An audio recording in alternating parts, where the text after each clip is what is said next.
आतंकवाद के खिलाफ जीरो टॉलरेंस, जिसका इंतजार ना जाने कितने भारतीय नागरिकों का था, जिनका इंतजार शायद भारतीय नागरिक पिछले 15 दिनों से कर रहे थे। शायद भारत की सरकार ने आज उन सभी भारतवासियों को जवाब दे दिया।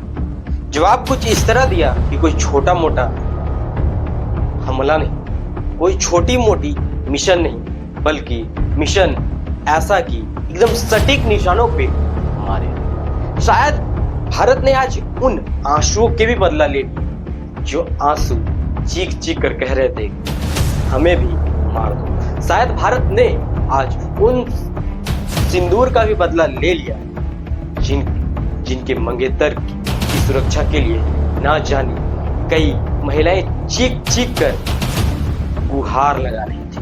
भारत ने उस सिंदूर का, उस सुहागन का और शायद बेवजह मारे लोगों का बदला भी ले लिया। शायद भारत आज पूरे विश्व में ये डंके की चोट पे कह सकता है कि हम सिर्फ बदला नहीं बल्कि चून चून कर मारते हैं, एकदम सटीक निशानों पे मारते हैं। भारत ने आज ये भी कह दिया कि हमें छेड़ोगे तो हम छोड़ेंगे नहीं। पहलगाम में हुए आतंकी हमले का बदला भारत ने एकदम बराबर से लिया, और हमला कोई ऐसा वैसा हमला नहीं, कोई एक दो आतंकवाद नहीं, बल्कि 100 से भी अधिक आतंकवादियों को भारत ने मार गिराया। भारत ने कुल 9 जगह पर मिसाइलें दागी और ऐसे आतंकी ठिकानों को नस्ता नाबूद कर दिया। जो पाकिस्तान कल तक कहता था कि हम युद्ध के लिए तैयार हैं, आज वो वही पाकिस्तान डरा है, आज वही पाकिस्तान सहमा है, आज वही विश्व के सामने चीख चीख कर ये गुहार लगा रहा है कि बेवजह लोगों की जान ले ली गई है। हालांकि ऐसा कुछ भी नहीं है। भारत ने एकदम सटीक जगहों पर, सटीक आतंकी ठिकानों पर ही हमला किया, मिसाइलें दागी। करीब 2 बजे के आसपास भारत ने इस घटना का अंजाम दिया। हालांकि भारत के लिए इस तरह का मिशन कोई पहली बार नहीं था। इससे पहले भी भारत ने कई स्ट्राइक कर चुके हैं। इससे पहले भी भारत पाकिस्तान पर एयर स्ट्राइक कर चुके हैं, पाकिस्तान पर सर्जिकल स्ट्राइक भी कर चुके हैं। लेकिन इससे पहले पाकिस्तान एक्सेप्ट ही नहीं करता था, बल्कि पाकिस्तान इस बात का मजाक उड़ाता था कि ऐसा स्ट्राइक जिसमें कि कोई लोगों की जान ही नहीं गई। लेकिन इस बार पाकिस्तान ने खुले तौर पर ये एक्सेप्ट किया है कि इस बार 100 से अधिक लोगों की 100 से अधिक आतंकवादियों को मार गिराया है। और ये कोई छोटी मोटी प्लानिंग नहीं थी। ये प्लानिंग, ये भारत की जो चुप्पी 15 दिनों की जो चुप्पी थी, शायद आज वो सबके सामने आई। इससे ये पता चलता है कि भारत सिर्फ चुप नहीं था। भारत की चुप रहने के पीछे कारण ये था कि शायद भारत बहुत बड़ा प्लानिंग कर रहा था। ऐसा प्लानिंग कि पाकिस्तान दोबारा भारत की तरफ आंख से आंख मिलाकर भी देख ना पाए।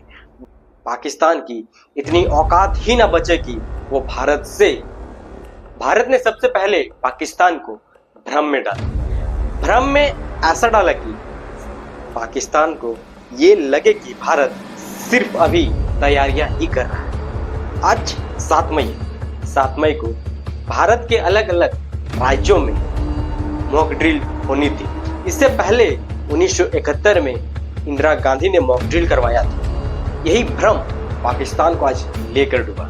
शायद पाकिस्तान को लगा कि भारत सिर्फ अभी तक तैयारियां ही कर रहा था, लेकिन इसके पीछे बहुत बड़ा कारण था। खबरें ऐसी फैलाई गई कि आज यानी 7 मई को भारत के अलग अलग जगहों पर सिर्फ मॉक ड्रिल की जाएगी। लेकिन पाकिस्तान को यह पता ही नहीं चला कि भारत के चुंगल में वो फंस चुका है। वो इस तरह फंसा कि रात के अंधेरे में ही वो उन्हें सूरज दिखाई देने लगा। पाकिस्तान में जब लोग गहरी नींद पर सोए थे, तभी भारत ने उसे जगाया, और कोई ऐसा वैसा नहीं जगाया ऐसा कि वहां अफरा तफरी मच गई, लाशों की बौछार लग गई। आतंकी को भारत ने ढेर कर दिया।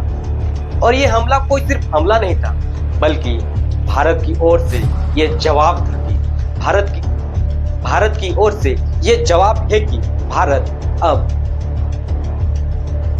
सहेगा नहीं। भारत को अगर छेड़ोगे तो भारत छोड़ेगा नहीं।